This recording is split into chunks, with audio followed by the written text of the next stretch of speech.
you at WrestleWar 91. World Championship Wrestling presents an ironclad event of man versus metal. WrestleWar 91, featuring Wargames. We've declared war. Witness a grueling double steel cage confrontation where anything can happen. Don't miss the Duel in the Desert live from Phoenix, Arizona. You can be there front and center only on pay-per-view. Dismissed! USA, USA. Yeah, old Michael P.S. in that original WrestleWar 91 ad there, Jim. Very male stripper on that one. I mean, if he wasn't a wrestler, he would be a stripper. Let's face facts. He might say he's in the world's greatest rock and roll band, but he's the best lap dancer east of the Mississippi. Yeah, I don't think he has any other skill set other than maybe Mule, but we'll save that. Well, also apparently not because he got caught, so you know. Oh my God, I know. How unbelievable is that? Fun while it lasted.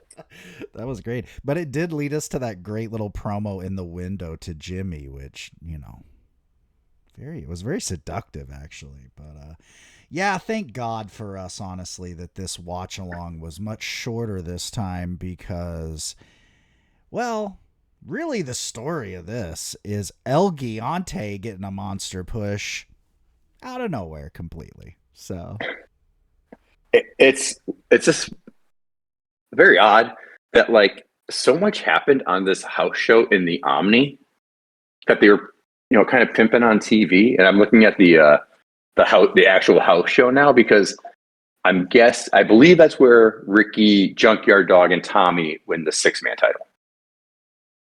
I believe that to be true. yeah. And that means the team they beat for the 6-man title was Buddy Landau, Dutch Mantel, and Dr. X. Oh, buddy. I mean, you can see those are obviously the two top trios teams in WCW at this point. Hands down. Very deep trios division going on in WCW with the fucking like exoskeleton of old Junkyard Dog as the champion. Dr. X is apparently Moondog Rex. So he just dropped kind of the beginning of the Moondog and apparently went to medical school in the meantime. There you go. Yeah. It fits. Works out. Yeah, that was odd. I don't understand what that was. That was another one where I was just like, okay, we got 6-man belts. My favorite too is no belts for the 6-man belts at all. But yes, it was that was another weird one. And of course, the spoilers, the pay-per-view match for the big 6-man titles should have never occurred. It was a waste of time. So I feel like that's kind of what they did here. And the weirdest thing for me, and you talked about the Omni, the one thing about the Omni build that I liked was the Dusty Gordon sit down in the empty arena. I actually thought that was good because they did sort of put over, and I never put it together. For those of us that maybe came into wrestling late into the return to WCW of Dusty, I had never seen this context given to. I always was like, why is he so wacky on commentary, right? I'm like, what the fuck, man? Why is Dusty even on commentary? Well, you know, they kind of explain it here in a weird way that they're really putting this over as like he's transitioning from a great wrestler to this great broadcaster.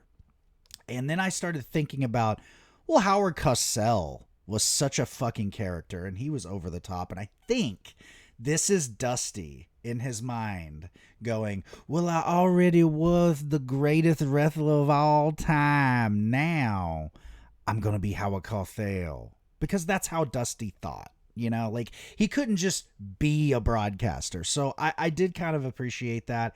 And I also wrote down that they could really do this in AEW with like Dustin's return. If he, you know, when he comes back, just kind of like a career retrospect and be like, hey, this is the end, you know, end of the run. I also said Nigel, if he comes back and does another match, this would be a beautiful usage of him. But yeah, I just wanted to put that out there. It was very weird, though. As usual, the Omni house show is always like the centerpiece of TV, and it's like that's such a local thing. I never understood that about TBS. I don't understand why you don't decide the 6-man title at the Pape. Yeah. That just makes too much sense. Too much fucking sense. Yeah, it's like the shows leading up to. I watched all the Saturday nights. I really don't have notes for 2 of them. I think the last one's the one I actually really loved. I was messaging about it. So yes. The 2-2 Saturday night, JR is interviewing Ric Flair. Yeah. And El Gigante comes out and says, "I want belt." Yeah. And my response was, "Wrestle, motherfucker. Wrestle." Like, I've literally seen you in 0.0 matches at this point, and you're like, "I want belt." Yeah. We get Terry Taylor is alone again with Alexander York, and then I looked it up, and apparently Mike had left. Yes. In January, so I wasn't aware of that. So it's just weird. All of a sudden, Michael Wall Street's like, "Wait, you know what?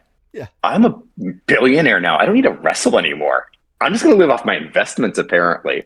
Yeah. And then the tax man hits. He learns about taxes, and then goes to WWE for IRS gimmick.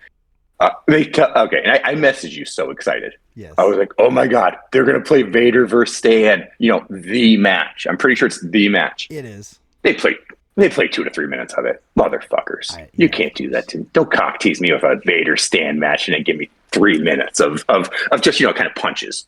Nothing that intense. Yeah. It was, you know what it is too? The worst part is it's the tease of teases, because it is not just 2 minutes. It's the 2 minutes right before the cool part where Vader's eye goes out. So it's like, are you kidding? I can tell they're about to do something awesome. So yeah. Oh, fuck, man. That's one of those, if that wasn't a thing, you know, if it was still Crockett, they would have shown that shit, you know? I don't know if they would have shown an eye out or not, but, you know. Oh, yeah. Give me some blurkles. You know, it's fine. I can take it. Yeah. Well, other thing from the 2-2 Saturday night they have is Brad Armstrong and Tim Horner versus Barry and Arn.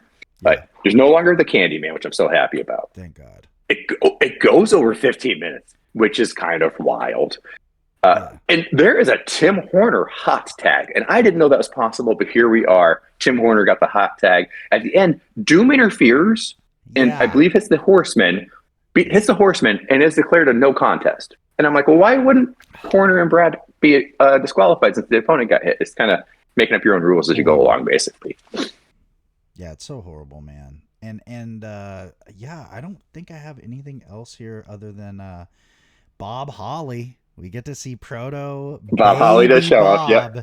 And I said, boy, Bob is so lucky to get to do the jizzob for the fucking Freebirds on TV.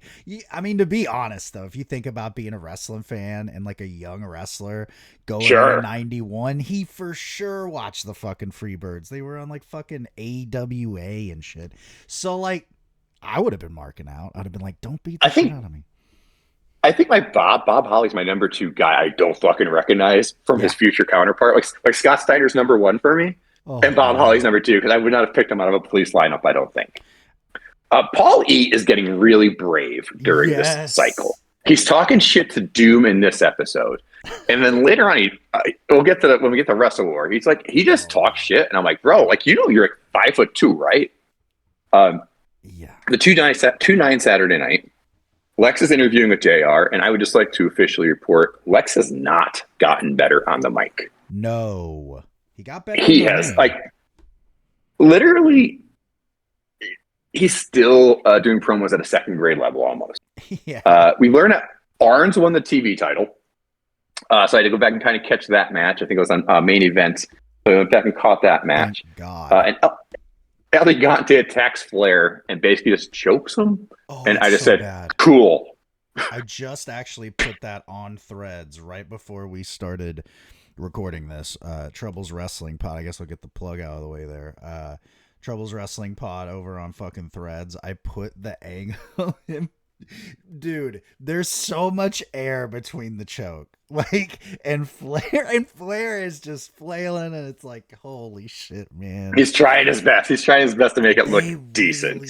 They really tried to sell this as their Hogan Andre. Like, it's almost identical in terms of just like the dynamic. They just flipped it, and it is awful. I mean, El Gigante, guys. Holy shit. Even as Giant Gonzalez, he sucked. and we're giving him a fucking thing with Flair. Holy fuck. There was another debut. I think it was on the 16th episode. I can't remember who it is now. Oh, was it Mark Marrow? I think it was Mark Marrow showed up. Oh, I know who it is, buddy. Who? It's the debut of Big Josh. AKA, No, but also really, who's his AKA? AKA Doink, of course. Oh, okay. No, Mark Marrow, I believe it is, Really? makes an appearance on the last Saturday night. I'm almost positive it's him. Man, Because it's literally the person's name. It's literally the person's name. That's why I recognize them. Nash gets a match on the 2-9 show. That's always entertaining. Yeah. And then, okay, so I have no notes for the 16th, but I have them all in my head, man, because they come out to Arizona for some reason ahead of time. They bring JR and Dusty for some reason. They bring Missy. They leave Paulie back at the studio. He's pissed off at that because he has to hang out with Gordon and smell his breath the whole night. Okay, so we have Missy, Dusty, and JR in Phoenix. We get to see JR by the pool, which is as amazing as it sounds. For some reason, Sting's also out and Elegante. Yeah. Brian Pillman gets attacked in this episode by the Horsemen. They mess up his shoulder at the end. They cut to Sting in the locker room. I don't know why he's in the locker room in Phoenix. He's in the dressing room for some reason in full face makeup. They get his response, and of course he's not happy about it. And first Dusty is playing volleyball in a pool with two ladies. Yeah. And it's just them batting a volleyball back and forth. It is the silliest looking thing. And then when they come back, JR joins them. So again, we get JR in the pool now. And it's JR and Dusty just batting a volleyball back and forth with two babes. Missy is trying to get to an Elegante interview before Paulie does. Apparently, Elegante does not understand sex at first because she's trying to interview him. And he's like, no, I do not want to be alone with pretty woman. No. And they're in the pool together. And finally, I don't know, she says something about maybe we'll go on a date. And then all of a sudden he understands. The Elegante boner reacts. And he's like, oh, yes, I give you interview. I want belt. They're in Phoenix this whole time. I think they're up on Camelback Mountain. It's weird because they've never really done this before. I feel like any other show, like get them out to the town like a week ahead of time. And so, yeah, that's weird. I think that's the episode of Mark Marrow appears, I believe. But I don't think I have anything else from that episode besides Pillman getting his ass beat. But just those guys in the pool batting volleyballs, it's just fun to watch. It's just so ridiculous. I wish they did chicken fights. Why didn't they do chicken fights? Probably because JR couldn't have somebody on his shoulders, right? No, JR is not. Dusty was like about it, and JR was like, well, Dust, my shoulder. And he went, damn, Jim, you dumb son of a bitch. Yeah, it was a whole thing. Dust would have absolutely done that. Yeah. Here's my thing, and I can't believe you haven't brought this up. One of the best things, and he's your guy, was the Dangerous Dan promo. I believe it was on 16, and it's just, I don't even have notes of particulars. It's just Dan talking's great. No, it's awesome. We have Dan back. He's in the U.S. title picture scene. Like he's important for now. We'll see what he is in 2 months. But for right now, they're making him important. And yeah, I mean, I'm gonna love Dan back on my screen. And the other thing is, when you get Dusty, you also get Dustin. And so we've got Dustin back. He's not losing 3-on-1 matches anymore. He's actually a real wrestler now. Looks good. I don't know if you're aware or not. He played football in high school. And he was also a heavyweight wrestler. Yeah, I know. I don't know if JR mentioned that ever or not. So I just wanted to bring that up. Yeah, I had to do a deep dive because JR would not tell us. He refuses to tell us when somebody's played football before. No, he'll never tell you. Dustin looked great here. And it's so funny because you see it. You're like, ooh, that little tiny WWF run he had in 90 did him a lot of good. Like the last time we saw him, like you said, he's on a 3-on-1 jobbing to, what was it, Ricky, right? The Dragon. Yeah, to the Dragon, so, that's how long it's been. And now it's like, it's been a whole other company. I mean, it might just be 2 years. And I even wrote in my write-up about this, later there's a mention of 4 years ago you beat me. It's like, dude, from 87 to 91, that's a whole other business. That's a whole other fucking stratosphere, you know? And it's like a good thing for Dustin because, like, man, he comes in and does his first match is against Rip Rogers. So, like, okay, Rip Rogers is great. It's not going to be a bad match anyway, but Dustin puts that sizzle on it. And it's also really endearing that Dusty's on commentary for it later on with the pay-per-view thing. And you can tell he's kind of like, I wouldn't say he's choked up, but he's definitely like, fuck, this kid's like good. I don't need him to be Dusty Jr., which the promo's awful. He's still doing Dusty Jr. Bad, terrible. I don't know how Dustin's Dusty is horrible, but it is. Cody's Dusty's good. Dustin's was bad. And so Frank Dusty wasn't around a lot. He was on the road at all times. So Dustin never got to hear the voice much. Dustin in his off time was also in All Japan. Yeah, okay. I believe tagging with Stan. I think he might have been tagging with Stan at some point. He was tagging with some beast. Like he was tagging with Vader or Stan or somebody. He was in USWA and he also did some World Class as well. And like you said, he had a little WWF run too. So he was kind of, because I'm like, what's he been doing? So I looked and he did the circuits. He was wrestling like Kendall Windham, I think, and like PWF. So he was, getting kind of those reps in. So when he came back, he was not losing 3-on-1. Yeah, and he just has a presence now. And he's got that cool running bulldog finish. It's like he's a complete wrestler now. He's not just like a guy where it's like, fuck, he looks like Dusty. All right, move on, So that's neat. I did also write, like, I really also did not understand, like, they really did kind of go with Sting and Luger as a proper tag team around this time. It's famous because it's a great match. Super Brawl, of course, is fucking plastered everywhere at the WrestleWar show. And on that show, Sting and Luger will challenge, I believe, the Steiners for the titles. I think they already have the belts by then. Either way, I know there's that great tag match they have with the Steiners at Super Brawl 1. I always thought that was kind of a one-off thing. Like, hey, WCW's best against each other and they're all buddies. No, like, Sting and Luger were presented as a legit tag team along with Luger being US champ. And this is like the weirdest rehab though for a top guy after he loses the world title. It's like, so Sting's Luger's tag partner. So he's also, and now that happened quickly.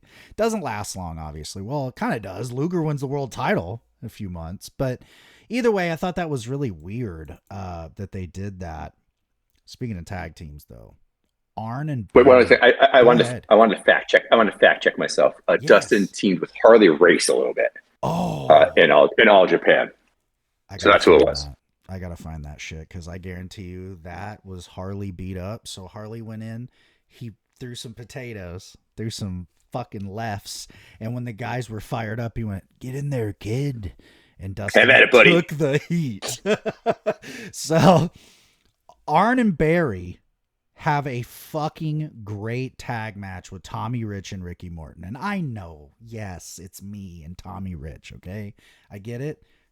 I'm telling you guys, it's from the 223 WCW Power Hour. It's easy to find on YouTube.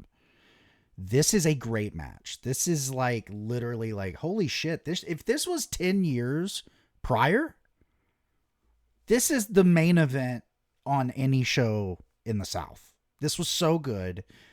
Everything worked. It's WCW though, and there's a bullshit finish, of course. But I did a whole write-up of this one. I'll put that up on the Substack because I fucking loved this match.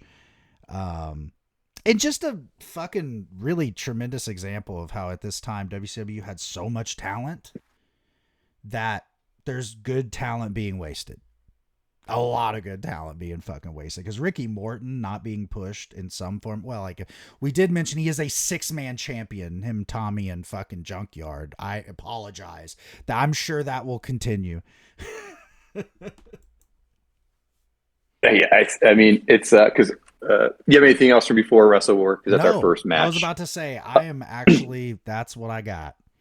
And I'm spent. Yeah, WrestleWar, the first match we get, we get Dusty looking hot in his outfit. Beautiful. JR is there. We got Tony up in the booth. The first match is JYD, Ricky, and Tommy are 6-man champs with no belts. Yes. And who's their first big contenders? Big. State Patrol, and Big Cat. Yeah.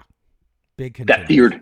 That feared trio that we have. I think we've been watching 3 years worth of the show. I think I've seen State Patrol win one match, maybe.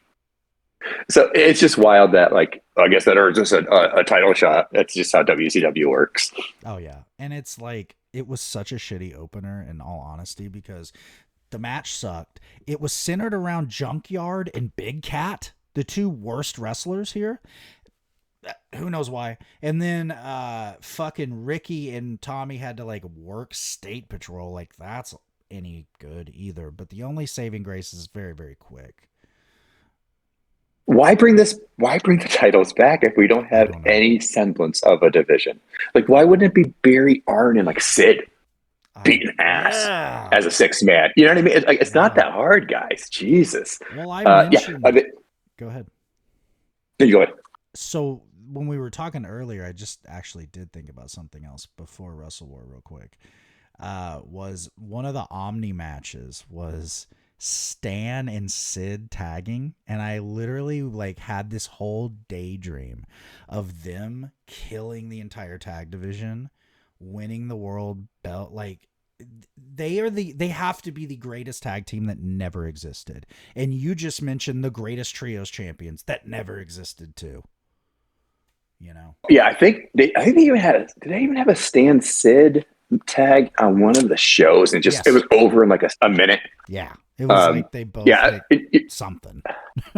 Come on, man. Just give me what I want over here.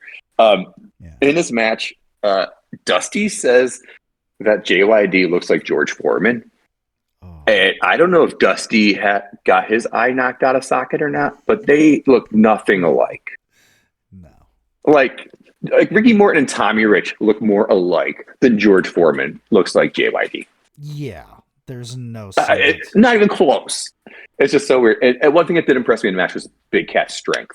Yeah. At one point, Ricky like leaps at him with a crossbody, and Big Cat just like tosses him around in the air like a pizza to get him into a move. It's pretty awesome. So, well, and that was the only thing awesome in the match for me was Big Cat's strength.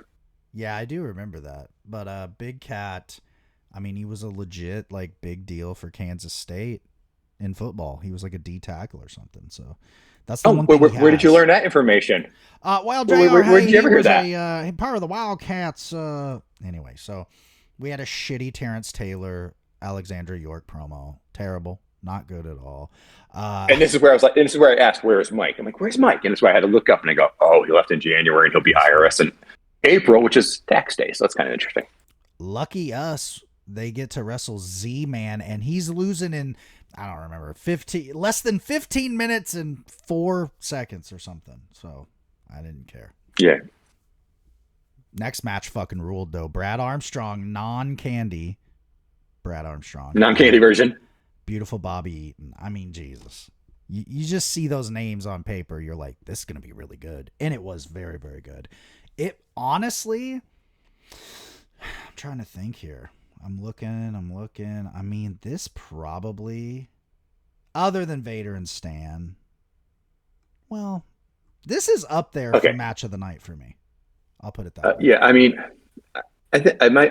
my big annoyances are, and we'll get to it later when we get to Vader and Stan. I just annoyed that their match was so short, and all these other matches were like 12 minutes plus. Like, come on, Jesus Christ. Yeah, it give us what we want. You cock teased me with 3 minutes of Japanese footage, and then you made a 6-minute double DQ. Yeah. The other thing. Brad Armstrong, Bobby Eaton. We learned that Brad's brother is overseas, serving in the military, which I believe would be Road Dogg, I'm guessing. Yes, he's over there right now. And also, Jason Hervey is here. Oh, fuck. Star of the Wonder Years, and nothing else. The other guy that's Junie Muda. Oh yeah, he comes back too for a quick second for us. Out there, buddy. Yeah, he's here. Hiro Matsuda's here. This was bizarre. I was like, why in the fuck are they using... They did like the proto fucking NXT move where like randomly they're just so-and-so debuting in the crowd, so-and-so returning in the crowd, but it's in the middle of matches. Like, what? Cool. So Muda's here in the middle of a match, not wrestling, in full gear in the crowd. What the fuck? Anyway. Yeah, you could have tossed him to a match. Yeah, no, it's just... But I think they're pimping the Japan show coming in a month or so. So, which brings us to the next match, which was great and annoying. Oh yes. The wrestling was great and the announcing was annoying. It's Miss A, Miki Honda versus Atsuki Yamasaki and Mami Kitamura. Yes. And these guys are absolutely convinced they cannot pronounce these names. Oh, okay. Yeah. It's Miss A. Think you guys can handle that. The other one is Miki Honda, which is kind of like a car. One of the cars we have in America. Shouldn't be too difficult to pronounce. No. We have Itsuki. It's very tough. It's Itsuki. And then Yamasaki, who was a corporation 2 years ago. Yeah. Where are you guys having problems with these names? In Dusty's just like, I'm just going to talk about Miss A because I can't pronounce the rest of those names. And it's just, just like Yamasaki Corporation was here 2 years ago, guys. You're not going to have that much difficulty pronouncing. And why wouldn't they? And then they make a deal about, whoever the referee's in there, he doesn't speak Japanese. I'm like, why the fuck wouldn't you bring in a Japanese ref? That's usually the move. And then one thing I did notice in this match was there's a lot of empty seats. Oh yeah. Hard camera side especially, and then that second deck is like empty. There's nothing. There's a lot of empty seats out there for this, which is weird too, right? Because using two rings, you've already eliminated 200, 300 seats probably. Probably more than that. So the fact that you couldn't fill it with two rings and minimizing the space was telling. We'll say it's telling. Well, let's be honest. I mean, the biggest problem with this fucking pay-per-view is it was built around a Wargames with zero build outside of what? Flying Brian getting beat up the night before on TV? What is the build? There was no build. The build literally was Flair and El Gigante, which is not on this show. And it's just that WCW fucking stupidity that you guys have so much talent. Like, if you imagine they would have done so many, like today, this would have been a layup. Tony Khan would have like multiple tags or like a trio situation to build to this. There'd be DQs. There'd be hatred. Nah. We don't like the Four Horsemen. Okay. We'll cover. Was the last War Games 5-on-5? Yeah. That's usually the move. That's what confused the hell out of me in this match, because I was kind of like, "Oh, Lex is outside because we need 5." I'm like, "No, Lex had a match already," and I'm like, "Zabisco's here to cover for the Four Horsemen." I'm like, wait a minute. It's a mess. Are we going 4-on-4? It blew my mind. It was 4-on-4 instead of 5-on-5. Yeah, it was. When I got to the match, back to the women's tag. It was a really great match, and I mean, really was. I'll be honest. One of my blind spots is Joshi, so I don't know like their lore or anything. I loved Miki Honda. That's my kind of wrestler. Just kick the fucking lungs out of somebody. Yamazaki was just like the torture fucking the dummy basically of this thing. And then she has a cool little comeback and has great drop kicks and shit. And Kitamura is kind of there. I don't know if she's green or whatever. Miss A was fine. But while they're having this like really good match, like you said, Dusty and JR just talking about, I like the outfits. That was another one Dusty would not stop talking about I like the outfits here. Shot one leg on that one side. Oh man, so I think maybe we're good not having women's wrestling on the show for now. And what do we follow that up with, by the way? Missy Hyatt with Schiavone about, I'm gonna go in that locker room and I'm gonna do an interview and I hope it's with a babe. Woo. So again, lawsuit just adding up here for later. Yes, and we'll cover that because she barges into the locker room after, and I believe I have a historical fact there for us. Okay. Next up, we get Nature Boy, Buddy Landell versus Dustin. really Yeah, good fun match. Buddy can bump his ass off for Dustin. Dustin looks like he looks a beast. He looks like a foot taller. Yeah. Like, he looks so tall. But yeah, these guys, it's just, just seeing this, I was like, holy fuck, this guy is still wrestling. It's nuts. This guy is still wrestling. Holy shit. He was like a 3-time champion last year, earlier this year. Like, it is nuts, but the dude looks great here. He looks great. It's good to see him back. To put it in perspective, I was 23 months old, literally to the day when this happened. So, I mean, and it's like, it doesn't. And you know how your body feels right now. Think about how your body feels. Out of shape and gross. Yeah. This dude's bumping that whole time. Yeah. And he's like, he's already been wrestling at this point, by the way. Like a couple of years. You had your 5-year-old space in there, man. That was easy. Justin's been bumping this whole time. Yeah. So great. The crowd immediately loves him too. And it's like, whoa, okay. Like, because I don't remember it taking long. Like, I know by the end of 91, he's established. I believe he's tagging with Barry by the end of 91. So, like, he's already an established mid-card guy, upper mid-card guy. So, he's there already. It's like, okay, change the gimmick up. The natural thing has to happen. Stop being Dusty. It's bad. And then, of course, your historical fact time, because Missy's at the locker room door. Missy barges into the locker room. She does not knock. She doesn't do anything. She just barges in. And when you barge into a locker room, who's the first person you want to see? Stan Hansen with some chew down his chest? No. But so when this happened, and Stan kind of tries to get her out of the locker room, I'm like, wait a minute. I remember in the 90s, there was a female sports reporter who worked for Boston Globe, I believe. And she had claimed kind of sexual harassment, basically, in a New England Patriots locker room. I believe the guy's first name was Zeke, was the main one. I can't remember his last name right now.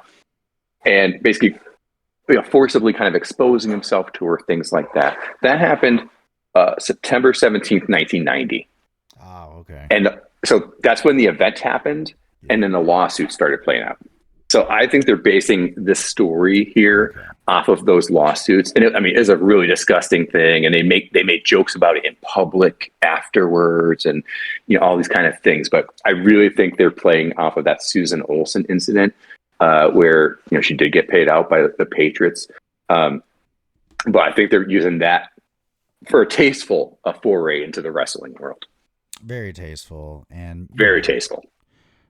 Man, and I'll say this too. Stan was whipping her with that fucking hat, man. It's just like, okay. It's real to Stan. He wasn't real to Stan. Come on. Named. Yeah, of course. Missy's a worker at the end of the day. I don't think she's mad about that. I think the issue is, oh, cool, I'm just a pair of tits. Well, Missy's better than fucking half. She barged in.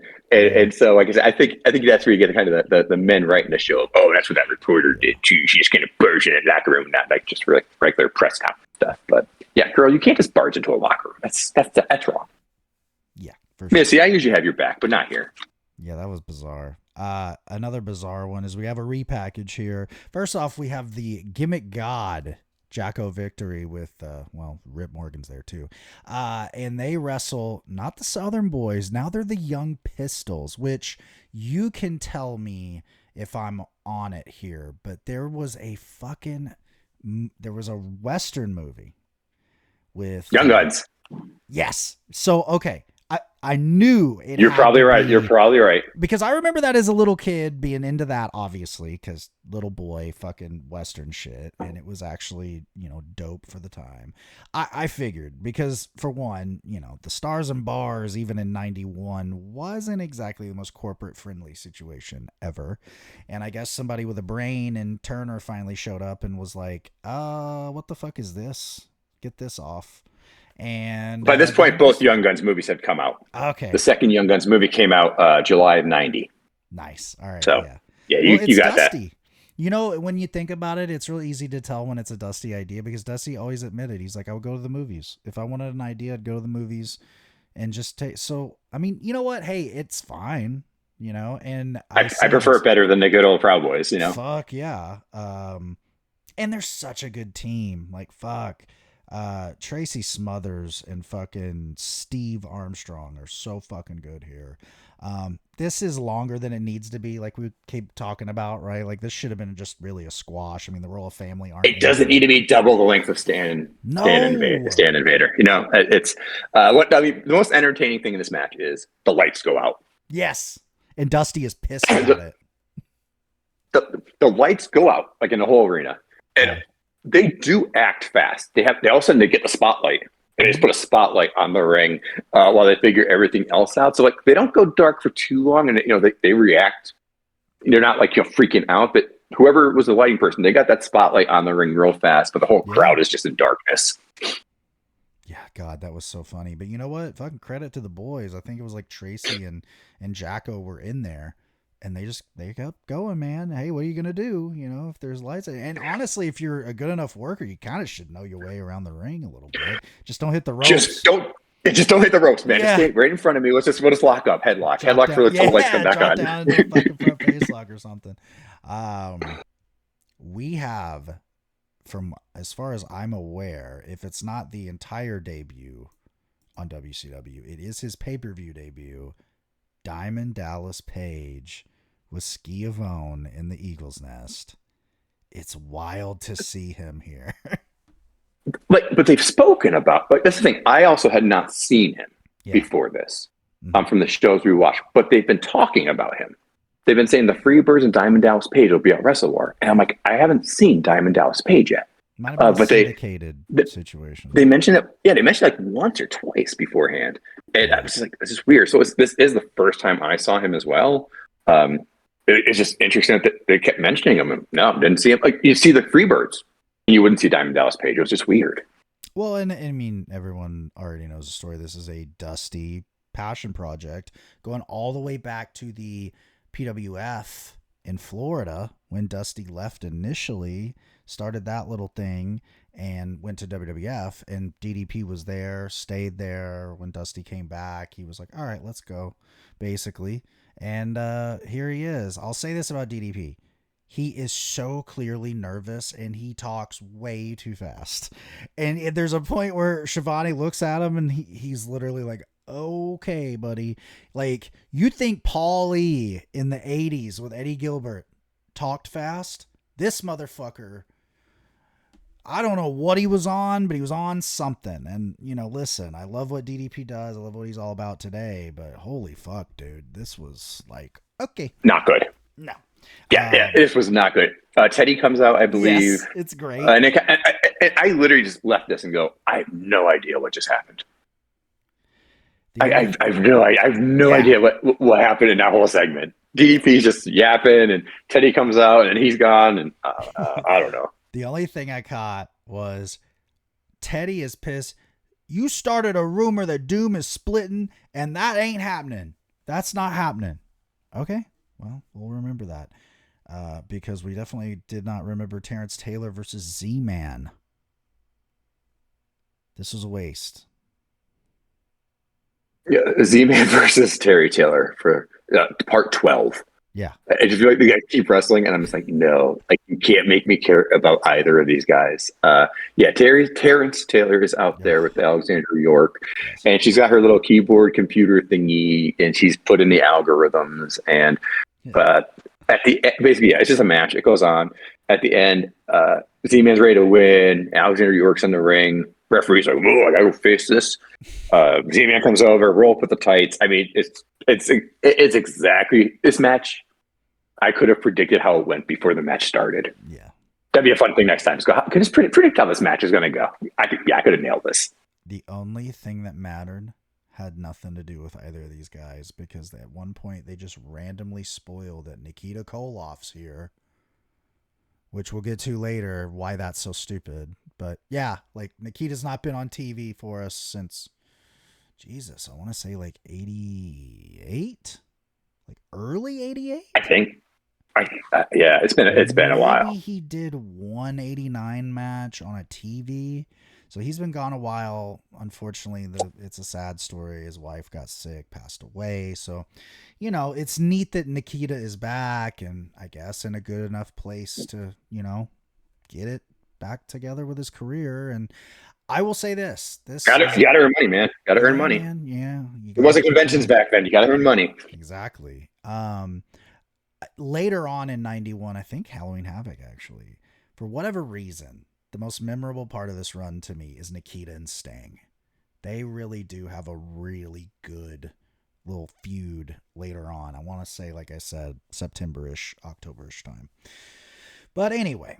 That happened in, you mentioned it earlier. The next segment is Paulie with his live Danger Zone. And I mean, it just says everything when he comes out in a Matador outfit. And what you think happened. They're in Phoenix. Yeah. You know it's going to happen. Yeah. And it's rough. He wants to deport the crowd. Yeah. They're all immigrants. This is why I said Paulie is very brave because he has this guy that is literally twice the size of him, and he's like, "You're stupid, you're dumb," and then all of a sudden, like Elegante is like, "Oh, I understand those words. I'm gonna beat you up," and all of a sudden, Paulie's like, "Oh my god, no, leave me alone!" Like, Paul, you don't talk to the giant rudely. Did you never like Jack in that beanstalk or like anything in your life to know like shut your mouth a little bit? I mean, I get Paulie does his job, but it's just silly. You're a stupid human being, aren't you? And apparently Elegante is going to be a ref for a Flair Sting title match. I assume is going to happen in Philadelphia somewhere that we'll never see. Wherever they are in a week. Somewhere we'll never see it. They'll hype it up now and tell us about it for 3 weeks, and we'll never see what happens. Yeah, it'll be like the title change at the Meadowlands. There'll be like 2 minutes anyone ever finds ever. Great. It was just, that's all that really there is to say about that one. And then next is Skivone with old fucking Muda and Hiro Matsuda. And it's kind of just they say, we're doing a New Japan show on pay-per-view in March. He's wrestling Sting. Do the mist. Okay, yeah, I got nothing. I wrote it down. But I'm like, I don't have no clue what the fuck they talked about. So yeah, and missed. Could have been an email. We missed you, Muda. Yeah. And poor Muda's there going, I did all the fucking full face makeup. I'm in my full gear with tape on my fingers to just. He should have used that mask thing he has. Remember, he had a badass mask that gave me nightmares for a couple weeks. Like, he should have wore that. Why do your makeup, bro? Why? I mean, why couldn't he have helped the heels later in Wargames? Why couldn't he have been Larry Zbyszko in Wargames? You imagine how cool that would have fucking been. I'm sorry, I have a brain. I forget. It's weird. Like, hey, we flew him all the way out here for you already paid him to talk for a minute. Yeah, he didn't even talk. Hero did. Yeah, exactly. Fucking anyway. So and then it would have been much funnier for Hero to try the mist. Oh, that would have been great. Hero, try the mist and let's see how that goes. He just gets it right back in his face, kind of. Oh, that would have been good. Muda turns on him. That would have been the only thing that would have been awesome to me. Big Van Vader makes his WCW, I believe, return. He's been here before, but this is like his real, he's there pretty much full time going forward. Stan, oddly enough, is kind of on the way out. And it's weird because there might be more Stan going forward, but not a whole lot. It's almost like they meant this to be like a passing of the torch, and that does not at all happen. This is fucking 7 minutes. I don't even think it's 7 minutes. It says 6:20. It says 6:21 in cage match. Oh my god, it ruled. They just beat the shit out of each other on the outside basically the whole time. There's fucking rail spots. There's crazy shit going on. They're killing each other. WCW's setup is so interesting because JR and Dusty their table is against the ring. Yes. They are sitting, and there is approximately 1 foot of space between the back of their chairs and the rail. Yeah. And Stan and Vader just go, well, that seems like a perfect place to fight. Yeah. And so they're just brawling all behind them, and JR is like, oh, getting hit in the back of the chair. But it's I don't understand why they they put that table like right there. So You can't even walk around it. And how does like nobody land on it? At some point early in the match, Stan's tobacco was all over the ring. Yeah, it's disgusting. It's disgusting. Oh God. And then Yeah. how do you think the finish is? Well, basically from what I can understand, the ref just went, man, you're just hitting each other too hard. Let's ring the bell. I think Stan threw him out of the ring, which you would expect to be a DQ against Stan. Yeah, but it's just a double DQ. Like, no one wins. Yeah, he kind of like just like grabs him and kind of like pulls him back a little bit and falls down. And it's, the referee's like, you know what, you guys are just too awesome. This is a double DQ. You're done. And they're like, sorry, the crowd's being entertained and we've got to cut this shit out. And Stan's sitting there going, that's the easiest $100,000 I've ever made in my life. And Vader's like, it is not the easiest $100,000 I've ever made because you beat the shit out of me. Stan's like, I can't believe I lost my tobacco for this. Oh, yeah. He had to go get more Red Man on the way out. He's in Phoenix. I'm sure there was plenty of places back then. I don't know what the fuck happened after that. I want to say it went right to Lex and Dan. I think it went right to the match, yeah. Yeah. So, I mean, first off, it's for the U.S. title. This is really good, actually. This is a good little match. Yeah. Two big dudes fucking beating the shit out of each other, but there's enough little, space between like big power moves or spots and stuff. And Lex isn't kind of like tripping all over his feet here. I mean, Dan's a fucking seasoned veteran of All Japan at this point. He can have a great match with pretty much anybody. He does a fucking tombstone in this match. It's a lot of really cool shit. It ends up being like a weird roll up. Luger wins. And they keep putting over, we have a new belt. We have a new U.S. belt for the winner of this match. And so that leads us to the next segment of Luger with Schiavone and Grizzly Smith and Nikita Koloff.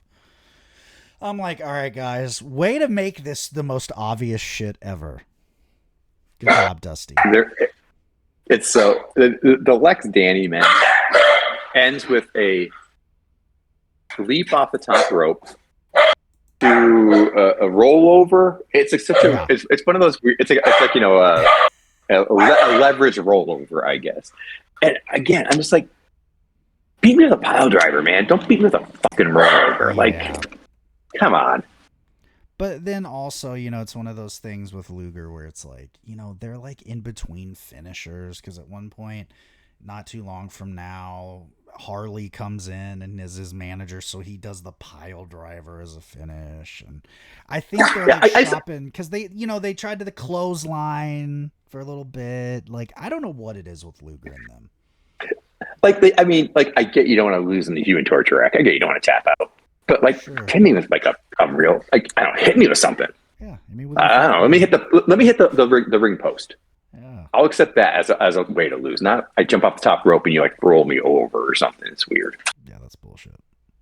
But yeah, so Grizzly has a briefcase. He just got the belt in the briefcase. And the best part about this, by the way, like regardless of what happens, we never see the belt. So I don't think they had it done. I think they just, which is a very huge precursor for later. And Nikita, again, why is Nikita the one presenting Luger this belt? And Luger, the stupid baby face, is like, okay, thanks for the new toy. And Nikita fucking clocks him, beats his ass. And this is where he cuts the promo. And his reasoning is, I never was world champion.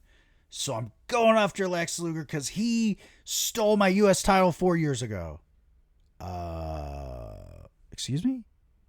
It's very disjointed, very weird, multiple reasonings for things that we don't need all this explanation for. Nikita hits him with like the briefcase and Lex goes back to his home planet. Yeah. Because Nikita then cuts like a 2 or 3 minute promo and I'm like, is Lex alive? Did he die? Like, what happened here? It wasn't like the worst hit in the history of the world. Maybe he got hit and he's just like, oh, okay, I guess I'll get my belt later. Yeah, he's out of it. Maybe, who knows? Maybe he had some favors going on over on the side there. Somebody had a hookup for him. I don't know. I don't know. It was bizarre. You're right. It was like, and even Shivani's kind of looking around like, Jesus, we're really going here with Nikita? Fuck. That's about right. Speaking of where we're going, this next one, I mean, Doom defend the world tag titles against the Freebirds. First off, DDP comes out. There is like a cavalcade of shit that happens before the match ever happens. DDP for no reason. I figured out this was a job for more than one man, daddy. So we got Humperdinck back. Nobody needed this. Nobody needed this at all. We don't have Humperdinck back. Oh. We have Big Daddy Dink. Oh, he's a very different person. He's cousins of the Big Kahuna, nephew of Oliver Humperdinck. He's Big Daddy Dink and DDP. It's so weird. They have like a little huddle in the middle. It's very weird. It's just very weird. I don't know what they were trying to do. Dusty's making really weird comments about the women with DDP. And then, Doom come out and they like just are there and Teddy's all fired up. And this is nothing. This is another one like Stan and fucking Vader. It's like this could have less than 7 minutes. Match. Yeah, this could have been a good match, but it never got to be. And so like fucking Teddy like throws some knucks in. Butch is like, hell I think it was a chain. I think it was a chain. Okay, yeah. Hell yeah, brother. Ron's got fucking, I think Jimmy held. Oh no, he ducked. Bam, Ron's down. 1, 2, 3. The Freebirds win the belts out of nowhere. They were just feuding with the Steiners for the US belts. It's just like, what the fuck is happening? And then they don't even waste any time here. It's like, man, what's going on with Doom? I'll tell you what's going on with Doom. Butch just beats the shit out of Ron, and Teddy's like, yeah, get him. So that's it. Doom's done within, what is it, like fucking not long at all, like 18 months? I was going to say 18, long. Yeah. I mean, they started in like the fall of 89. So bizarre. It's like, why? I mean, I guess Dusty saw the like singles Ron thing coming, but that's not for a year. It's weird. That's my thought too. I'm like, well, maybe Butch, I guess I even just looked at Butch's career to see like, was he trying to wind it down a little bit maybe?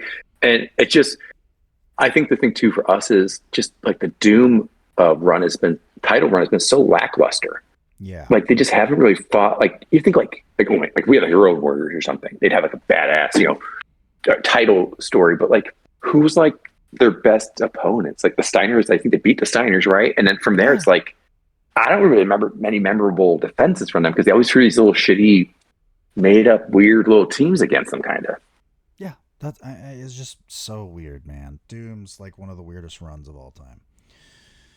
They fucking keep beating us with Super Brawl coming on May 19th. We get another bumper for that with weird music. And then one of the most awkward fan interviews ever.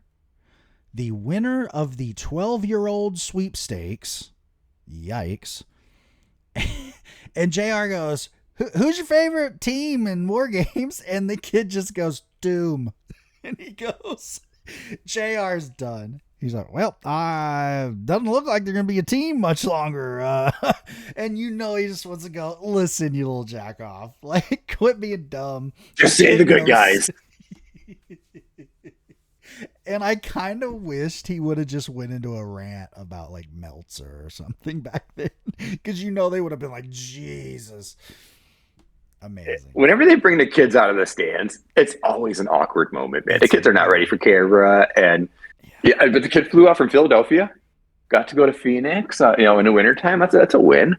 But yeah, they get to interview him, and it's just it's an awkward interaction. JR shouldn't be allowed to talk to children. That was weird. And it was great too, because Dusty like tried to be like, all right, kid. And JR's just looking at him like, why are we even here doing this? And then we get the fucking what we're here for. The Wargames match. Larry Zbyszko, fresh off being the lame duck, dead in the water AWA world champion. Ric Flair Barry and Sid against Sting, the Steiners, and Flying fucking Brian. This is great. Do you know why Arn was out of the match? He is like actually injured again. So this is another one I wanted to mention. It's so funny now when people are like injury prone about people, right? It's like, dude, I mean, were people saying that about Arn here? Because let's be honest, dude's been injured like 3 times in a year. It's every time he life. wins the TV title, he gets injured. Yes. And then the TV title's just kind of held up in the air for a while. Fuck, they never cared about that fucking thing. Very rarely. Unless Dusty held it, the TV title never mattered. But it did later. This is great. Like I said, this is a great match. Barry and fucking Brian start us off. And okay, so I had put the match on, yeah. and I brought my wife up her breakfast, and I come down, and Brian and Barry are in the ring, and I'm like, why the fuck is Brian in the ring? He's the injured guy. So I actually rewound it, and apparently, I don't know if they tried to. You think you would like approach this with a strategy of like, hey, Scott, you're starting, and at least the first person, but Flying Brian basically just goes Leroy Jenkins. Yeah. As they're outside planning strategy, he just like Leroy Jenkins runs into the ring with his one arm to fight Barry and take the longest time in the match. Fucking awesome. Brian, that University of Cincinnati degree ain't really paying off for you, bro.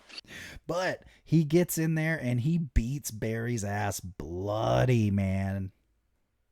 Barry bled like Mox. Oh. He was bleeding like Moxie. It was like 30 seconds in the match. He spouted blood already. Oh, yeah, there's a moment like right away where Flair's second in, and Flair's like setting up Brian with the shoulder, and he's looking at Barry like, all right.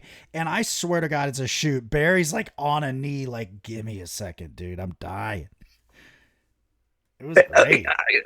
Dude, wait till like 3 minutes into the match before you pop yourself open. Yeah, he's just Mox bleeding right from the start. Yeah. And this just, again, we go from there to, I want to say, was it Rick is third, I think? He gets yeah, I think so. I think it's Rick third. Yeah.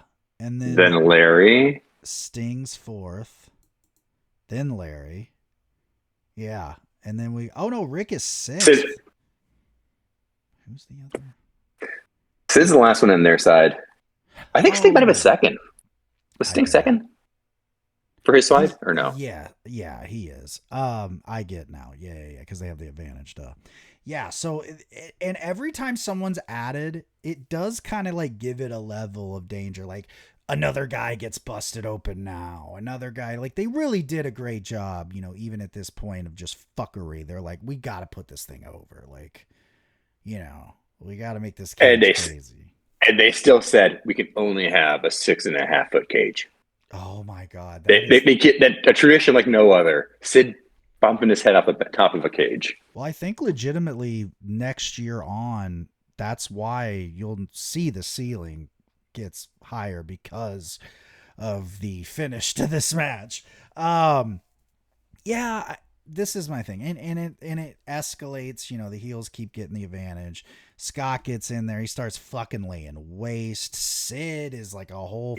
Scott is a weapon, man. Yeah. He's busting out moves like you only see him do. Yeah. There's a it's crazy figure 4 at one point, which is kind of great. And fucking my complaint is the same one I have with the last one is once everybody's in the ring, why isn't there a ref in there? Yeah. Why? Because somebody has to quit. So all of a sudden, if somebody's quitting, that means the ref has to go over to the cage, unlock the cage, get in the cage, check it out. Like, yeah, there should be a ref in there. There's enough room, especially at 4-on-4. There's enough room in there, and they can even stand next to the cameraman for all I care. But it's just weird that like you got to get the ref to come in when it's a quitting. Right. There's a great yes. Go ahead. There's a great shot over JR's shoulder, and Larry's just getting choked into the cage. And JR's just sitting like literally like a war correspondent. Just, yeah, cool. Whatever. And, I'll get to that later, I guess. We'll just get to the finish here. Sid just sort of like, go ahead. You start seeing everybody else migrate to the other ring. Yeah. Yeah, it doesn't make sense, right? All of a sudden, they're just like, oh, I'm just going to walk to this other ring I'm going to leave Brian Pillman, the guy with one arm alone, with the monster Sid, and I'm just going to head into this other ring. So everybody starts migrating over to the other ring. So it's just Sid and Brian there. Yeah. In the right side ring. Yeah, and then it's just like there's a moment where Sid just kind of looks at Brian. And he's like, "Okay, bud," and the way I would describe it is he half power bombs him, where he gets him halfway up and just drops him on his head and shoulders directly. And it's gross. It's like a Tiger Driver #1 kind of like impact, kind of like on the shoulder neck area.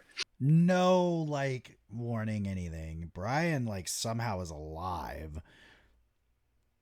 I don't want to blame Sid though, because I feel like he didn't realize how low that cage was. Because you pick up somebody for a power bomb, like you get them above your head level, and Sid's like fro is touching the cage. Yes. So he picks him up the first time and is like, oh fuck, drops him on his neck and head, and he goes, okay, I guess I'll go back for a second. And then the second time he figures it out in a safer way.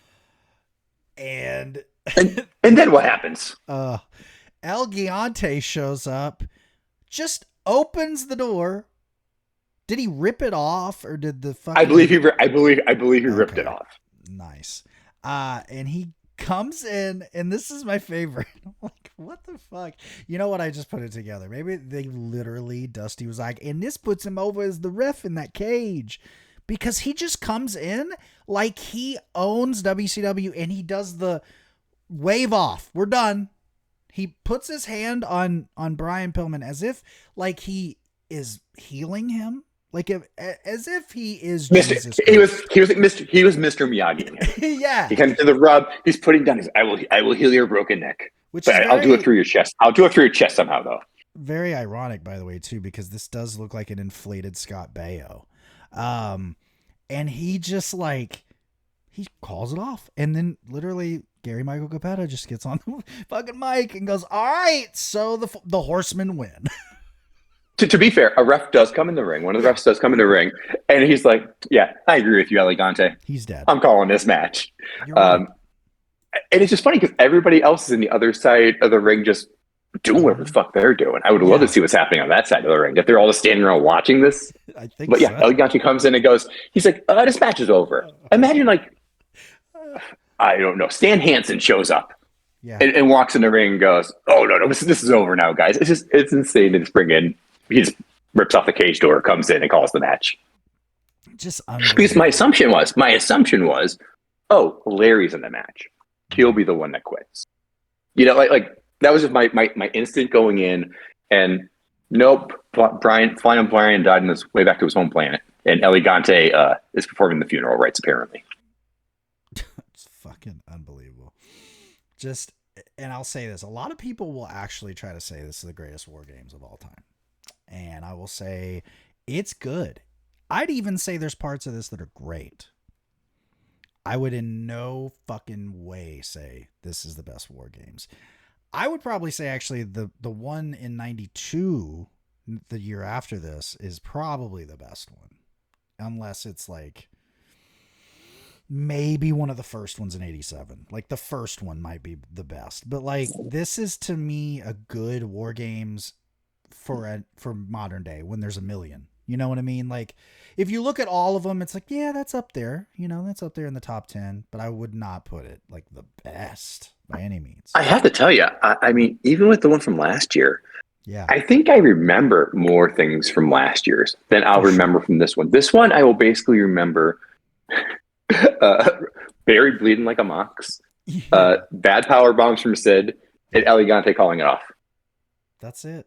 Like I don't really have like memorable moments for like Flair or Sting. Sting's rubbing. I mean, but they do it every time. Rub somebody's face in the cage. Like there's nothing that memorable from everybody else. But yeah, I mean, it's good. It's entertaining, especially after everything else in the show. And the 4-on-4 is kind of weird to me. It was because it is 5-on-5 normally, right? Like it felt like it's missing. I felt like there's a lot of room in that ring. There definitely was. It was a mess. And well, we're lucky because we have another great watch where it's only a month. Thank fucking Christ. Because our next big event, of course, they put it over like it was fucking nobody's business. Starrcade 91 in March in New Japan. So it's not Starrcade, but it's New Japan's Starrcade.